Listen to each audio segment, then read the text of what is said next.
Hi, everybody. Thanks for joining me on Fuel Radio. My guest today is Taylor Rochestie. Taylor is a professional athlete who has traveled the world playing basketball for over 11 years. Having lived in 12 countries, immersing himself in local cultures, and learning about the diversity of life's truths, he offers a unique perspective by sharing his new 2020 vision for the future.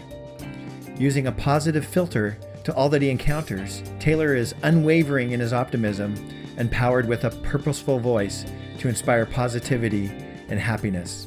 Taylor is an author, a speaker, husband, and a father. In this interview, we talk about his new book, A New 2020 Vision, Cultivate Joy, Reprogram Your Mind, and Define Life Through an Authentic Lens. Now, please help me welcome Taylor Rochestie. Hi, everyone. Welcome to Fuel Radio. Oh, Taylor, I should have asked you how to pronounce your last name. Maybe you can pronounce it for me now. Rochestie, Taylor Rochestie. Taylor Rochestie, yeah. Thank you for joining me today. Taylor's somewhere in California near a nice, beautiful lake, it sounds like. And what did you say it was? Is it Big Bear Lake, California, Bear a little bit outside of Los Angeles. Right on. Yeah, it sounds beautiful. Is that where you live, or are you just on holidays, or? I'm from sunny Southern California, Santa Barbara, and came out here to celebrate a bunch of things, actually. COVID and traveling and lifestyle, it's taken us all around. And so we actually, this weekend, 7 of us in the family, we celebrated my birthday, Christmas, 4th of July, and anniversaries for 3 couples. So it was a big couple days. That's probably not unusual. Hey, there's probably a lot of pent up celebrations waiting to happen. Yeah, there was one box in particular with presents that was sent to Serbia and customs sent to Israel and customs sent back to California. And then we just opened the box and opened the gifts a couple of days ago. So it's pretty crazy. Been around the world. Oh, wow. So you are a professional basketball player? Are you still actively playing professionally, or have you retired? You're still playing. Still playing. Finished my 12th season this past year, and looking right now in the summer to see what's next, either Europe or China, depending on the rules and regulations moving forward with COVID. And China's got a lot going on because they're hosting the Olympics soon, so they're trying to figure out if they're going to bring foreign players out or not. Oh, okay. And who did you play for this last year? I was in Serbia. I don't know if you have enough time on your show to explain this last year, but I was in I was in Serbia with my family to start the season while I was waiting to go to China. But they realized that they couldn't get a visa for my family, so we decided to figure out a new place to go. And so as a family, we decided to go to Israel because we love Israel. And as we were working on the visa to get my family in, I was there first to work on the visa. They shut down the border. And so my family wasn't allowed to come in. And after a couple months, I actually just left. I've never really even missed a practice before, and I had to leave to be with my wife and my 2 young kids, just because that much time apart was not what we had signed up for originally. So, I had to just make that choice for family. Yeah. Well, tell us a little bit about your basketball career. I'm curious because your bio says you've always been sort of the underdog. So I'm assuming you're a hardworking, tenacious type of player who's maybe been underestimated most of your life, and you've gotten to where you are through a lot of hard work and a good attitude, I would imagine. Yeah. I think it all starts in Santa Barbara. In high school, I wasn't really heavily recruited. Not a lot of people are coming out of Santa Barbara for basketball. I think a little bit more now as far as football, basketball. It's more for water polo. We have great soccer teams. We got a lot of elective sports, surfing and hiking and that kind of thing. But to come out of there for basketball is not as popular. So I was always the underdog in high school with a chip on my shoulder, trying to play Division I. Never really offered Division I scholarship, but always told myself that I could play at that level. At the end of my senior year, was given a scholarship to go play at Tulane University. And when I got there, I was kind of end of the bench and try to work my way up to the starting lineup, and had that as a freshman. And then Hurricane Katrina hit, and I had to change schools. So I was over at Texas A&M. I tore my knee over at Texas A&M and tried to figure out, okay, what's next? I always wanted to play in the Pac-10 and move back to the West Coast. Had a chance from Tony Bennett, who's now a big-time coach at Virginia. He brought me over to Washington State. Again, I had to prove myself for the 3rd time in college that I could play. this new team. And then I was even part of a system that wasn't known for exciting basketball, wasn't known for lots of scoring. And so when I transitioned into becoming a pro, even my agent, when I first talked to him, he didn't really want to work with me because he didn't know what kind of player I was. He didn't know what I was capable of, and if I could translate my basketball career into making a career. And so just constantly having to prove myself. And I think that's exactly where I belong. And that's exactly who I like to be, because I don't have the expectation to prove myself to anybody else. I'm always constantly trying to be the best version of myself. So to be that underdog, it's a mentality I have, whether people believe in me or not, and just to always carry that underdog mentality. And I've changed so many countries and so many teams, mostly by choice, and just been all around the world, been able to play the game that I love. And so I'm very fortunate. Sounds cool. And I noticed from your pictures on Instagram that you have a young family, and it sounds like they've been traipsing around the world with you. What's that like? Well, it depends who you ask. If you ask me, it's amazing. It's this dream. I finally talked my girlfriend at the time, became my wife. I talked her into living with me. And it was a big, big choice. And when we decided, okay, we're going to live together, 3 weeks later, I signed a contract to go live in Nizhny Novgorod, Russia. So the first year we lived together was basically in the middle of nowhere, especially if you're from Santa Barbara, California. And she came out with me, and we were living in Nizhny Novgorod, Russia. And that kind of defines everything in our relationship, because not only was she willing to do that and sacrifice for me, sacrifice for the family, but it was part of this crazy lifestyle and part of this crazy journey that we were going to be on. And that's kind of how it's been. And she's from France. I met her there while I was playing basketball in France, in her hometown. My son was born in France. My daughter was born in China. I mean, we have a pretty crazy story, and when it all comes together and we tell the story, it's incredible. But living the story is, you got all these highs and lows, and all this uncertainty, but all this excitement at the same time. So it's been great. Wow. The only thing I can relate it to is my sister and my brother-in-law are in international education, and they move around every 3 to 5 years, but it sounds like you're moving around even often more than that. And their kids were born in well, their first son was born here, but they had twins in Switzerland. And so, Wow. yeah, but I mean, talk about having to adapt to change. It sounds like you've become probably quite an expert at that. And then you've written this book called A New 2020 Vision. And there you go. Excellent. Good.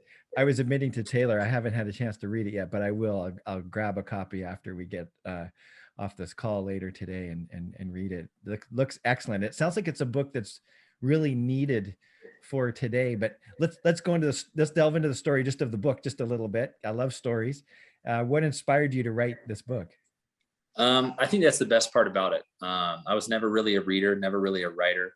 My best friends and family were surprised when they found out not only I was writing a book, but actually going to publish it and end up talking about it.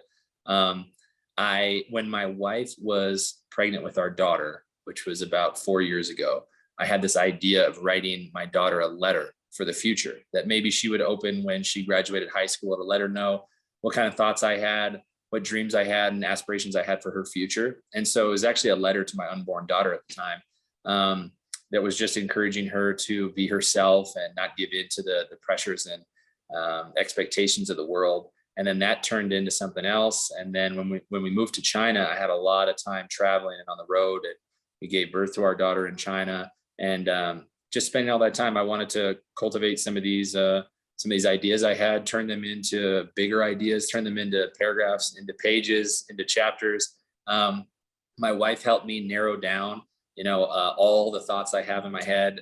She jokes around that I'm living in the clouds. I'm constantly thinking of all these crazy things. And she's like, you need to condense it down and narrow it down. So, you get the thoughts together, people understand. And then I had some people help me out as far as structurally engineering the book just to so it flows a little bit, because like I said, I wasn't really a writer or a reader.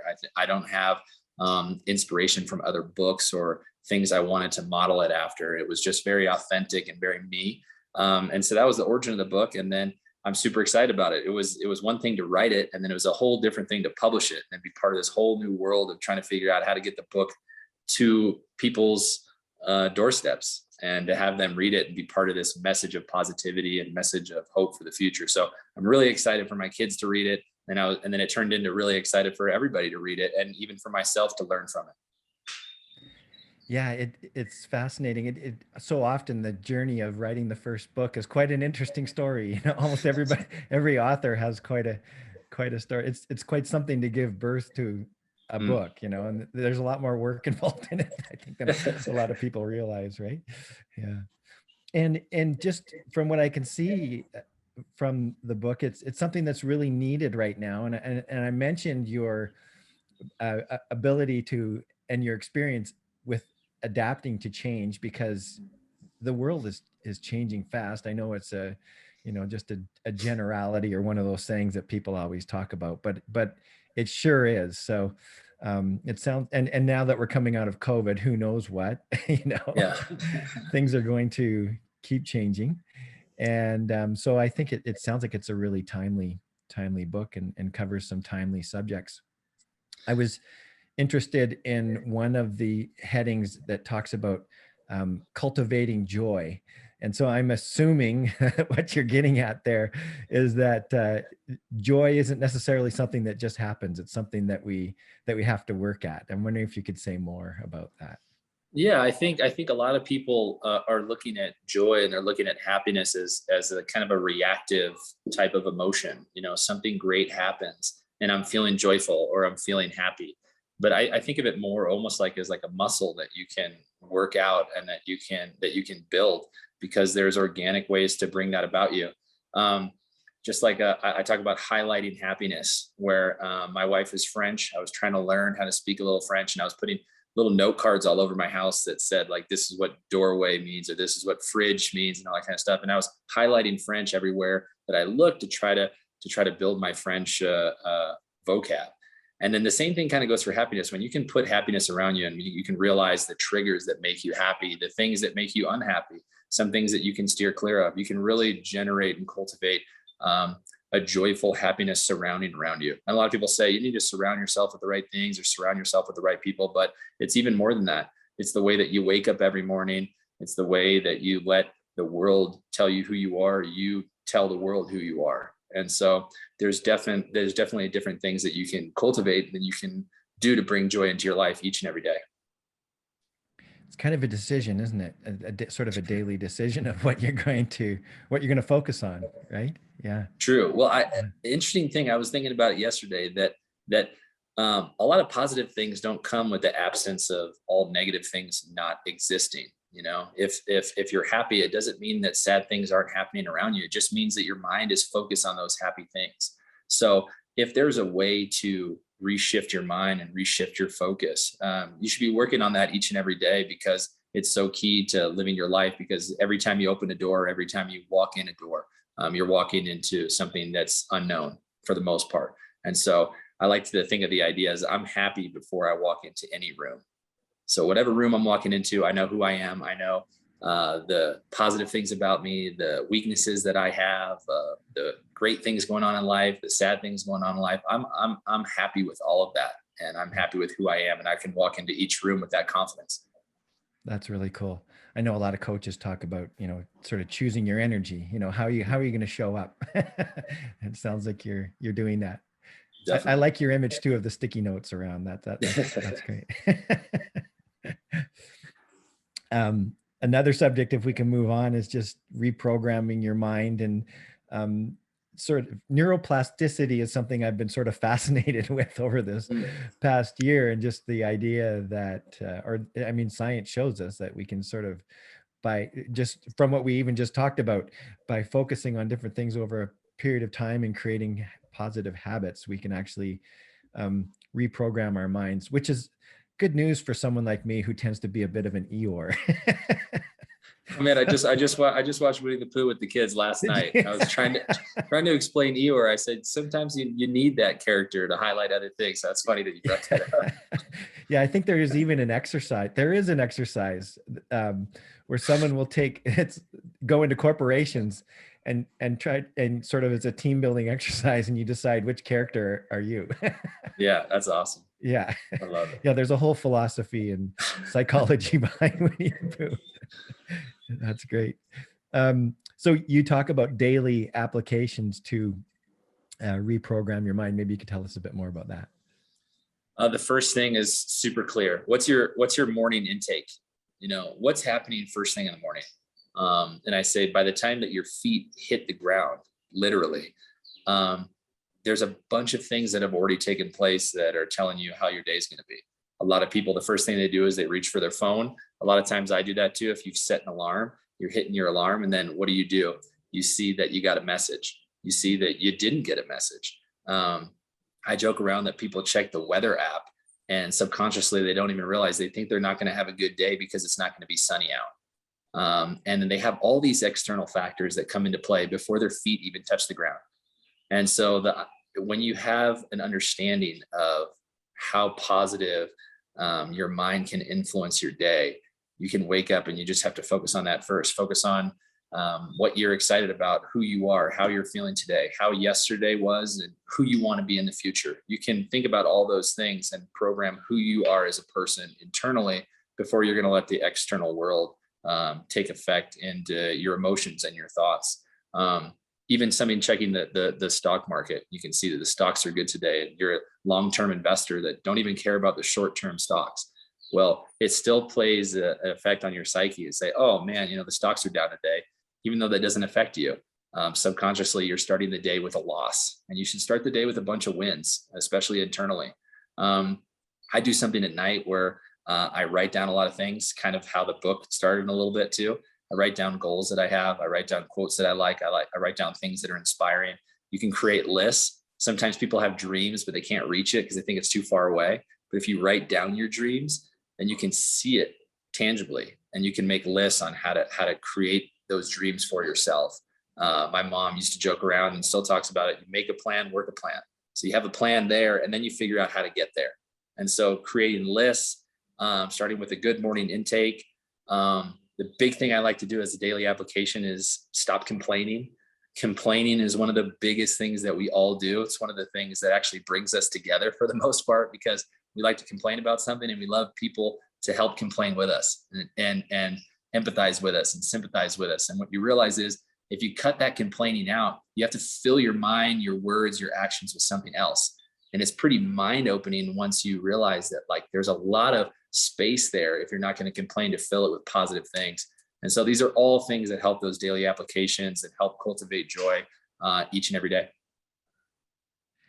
I have a really random question for you. We've been talking so much about attitude and stuff like that. I'm wondering if you just share a real challenge from your life and how you overcame it. Like, how have you applied some of these principles? I think there's challenges all the time. Yeah. I think everybody's dealing with so much. Everybody's life is so unique and so different. One of the most amazing ways that you can reprogram your mind is the idea of adversity. If everybody's dealing with adversity, then it should be more of a normal thing that we talk about, that we prepare for, that we think about. And so when adversity comes and you have those adverse times, it's not a weakness in your life. It's not something that you necessarily have to overcome. It could end up being your strength. And that's one of the biggest changes that you can make in your mind, because adversity, people are looking. I like to think, now that I have kids, that my kids are like sponges and they're watching me. So what are they learning? If they're learning just daily things when life is going well, that's not really stuff that sticks with them, that they remember. If I'm going through some adversity and there's some tough thing that I have to overcome, there's always somebody watching. And especially you too, you're watching yourself, and you understand who you're seeing in the mirror. So when that adversity comes, that's your moment for strength. That's your moment to define who you are. That's your moment to inspire other people. That's your moment to create confidence and create who you want to be in the future. That's your moment to step up. So these adverse times, once you reprogram it, that's the exciting time, because you're going to learn from it. Somebody else is watching, they're going to learn from it, and you have a chance to inspire. And a lot of people are looking for purpose. And what they don't realize is adverse times is a chance to inspire and to give purpose to your life and to give purpose to other people's lives. So what I hear you saying is, like, we all experience adversity. So, and instead of taking it personally, sort of reframe it, look at it as an opportunity, right? Get ready for it. I mean, prepare your mind. What are the things Mm. that challenge you, and what are things that help you get through it? And like I said, a lot of this is about a reactive culture or a proactive culture.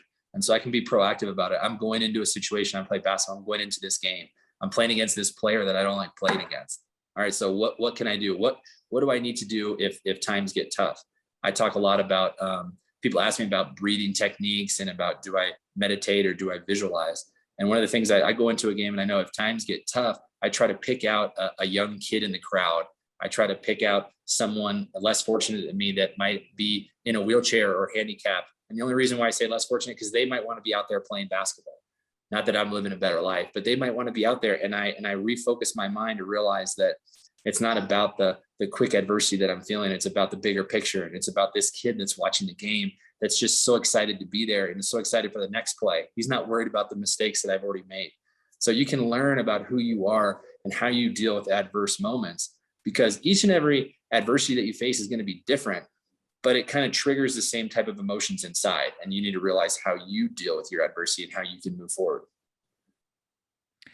It's interesting. I'm thinking, like, my thought for the day as I was starting my morning was just to be grateful to be alive. Like, sometimes I forget what a gift it is just to be alive, and when you, what made me think of it was when you were thinking of someone who's, um, you know, in the crowd or whatever, that maybe obviously has some challenges. Sometimes those people are more grateful to be alive because they have that understanding of their mortality, and they've worked through some challenges and stuff like that. So that was kind of my morning thought to begin my day with. That's a good one. That's a really good one. That should be a morning thought that everybody has, because we all share that in common.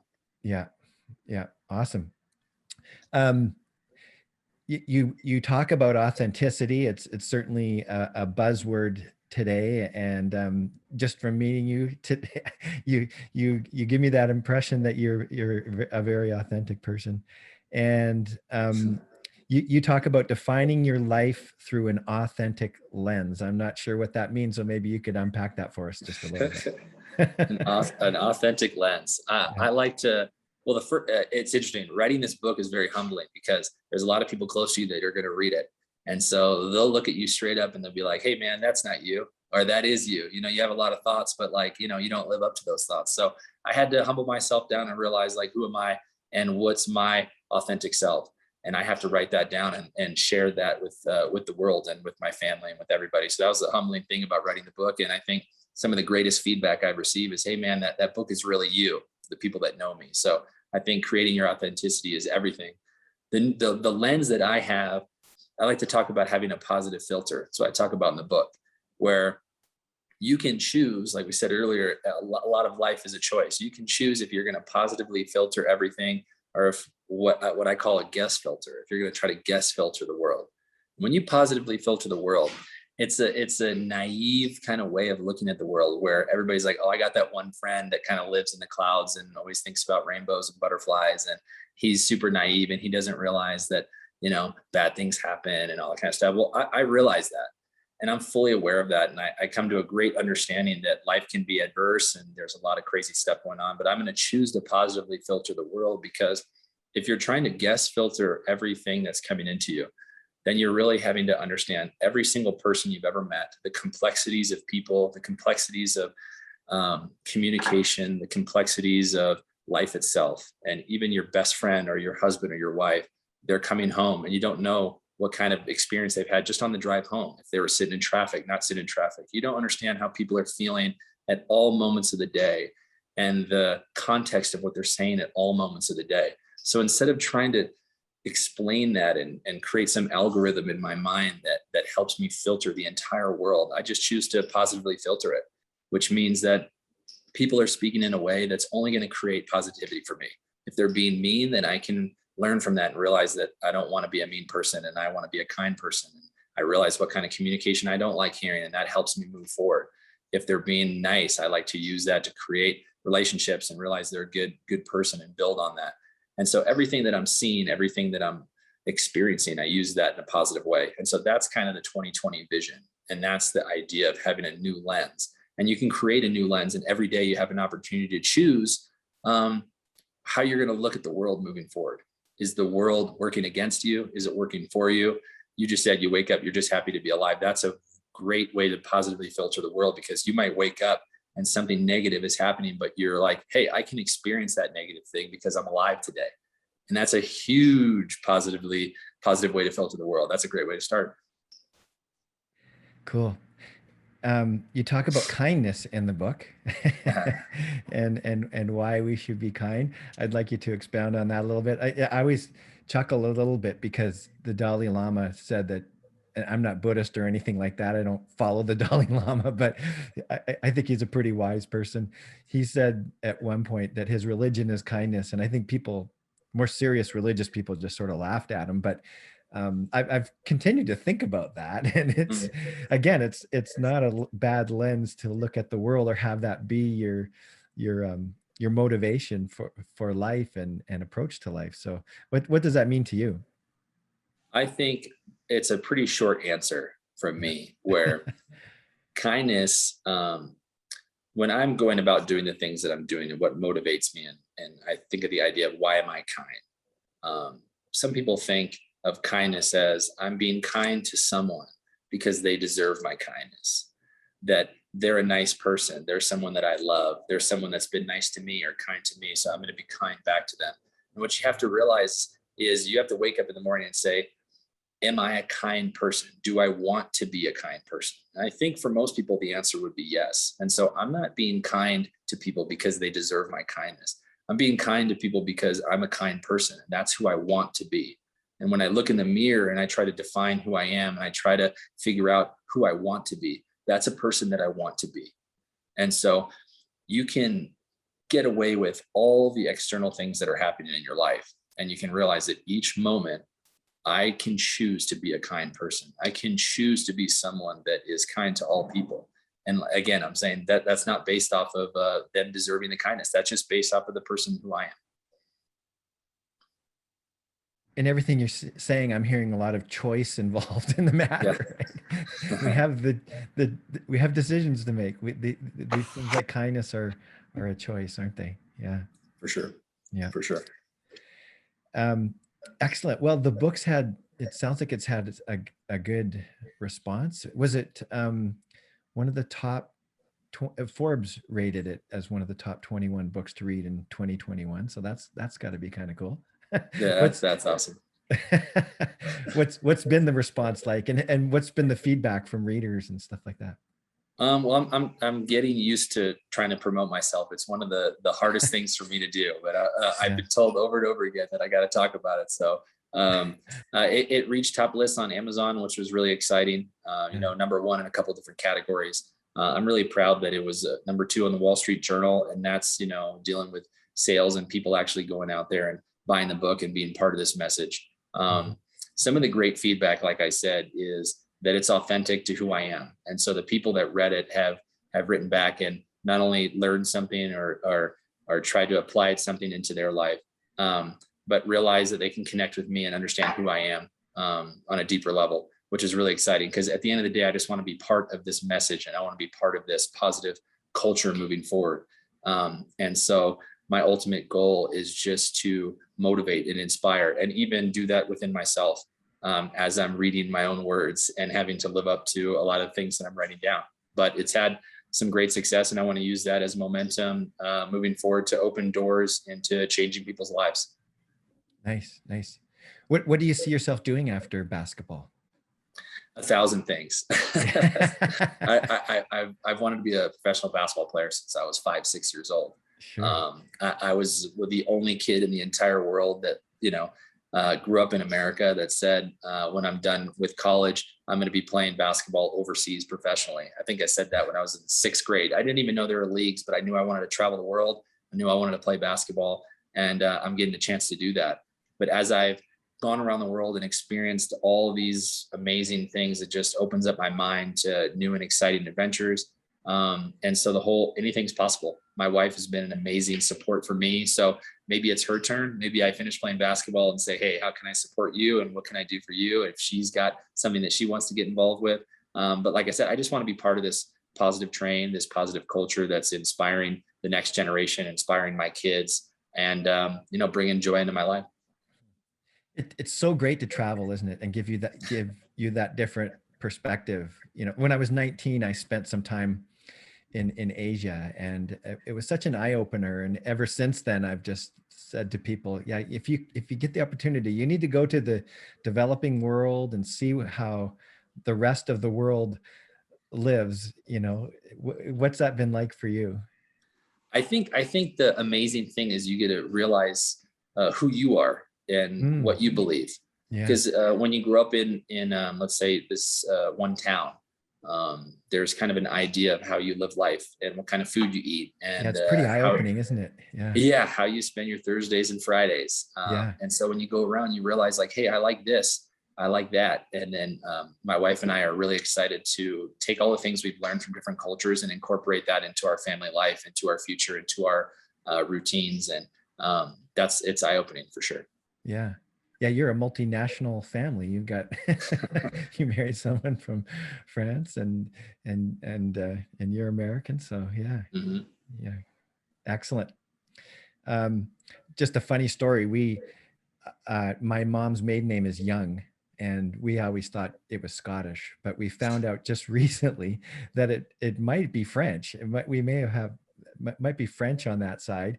And my relatives were embarrassed to be from France. Don't tell your wife this, but it was just kind of their attitude. They didn't want to be known as being French. I don't feel that way, but my grandparents felt that way. I love it. I went out to Russia, and I was like, hey, it's the motherland for me, because part of my family is Russian, and my name derived from this, and it used to say this, and then we changed the name to this, and they said that's not Russian, and I was like, wait a minute. And so I had to go back and look for some different origins. It was like, old USSR, but it really was this area, so it wasn't Russian. I was just like, oh, okay. So I got to figure out where I'm from and what's going on here. You need to do one of those tests and see what's going on in your DNA. Well, thanks so much, Taylor, for taking the time today. And I just want to wish you all the best. I hope you figure out where you're going in the fall and to play basketball next. And I'll be watching with fascination the rest of your career. And like I say, I'll grab the book and give it a read, and maybe say some more about it along the way as I blog and that sort of thing. So congratulations on doing that. And I really appreciate you being with me today. Thanks so much, man. And if anybody wants to know anything else about what's going on with the book, or be part of this positive movement, or contact me or communicate with me, I got a website with my name, taylorrochestie.com. And that connects you to the book. It connects you to me. It connects you to a really, really, really positive movement. So I couldn't be more thankful to be on your show. Thank you so much for having me. And I hope you enjoy the book. Excellent.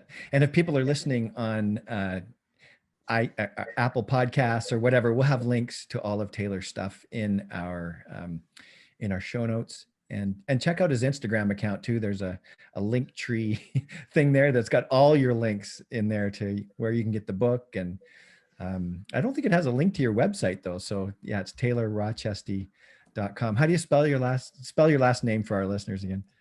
Rochestie. So taylorrochestie.com, or trochestie on Instagram. Okay, right on. Thanks again. All right. Thanks so much, man.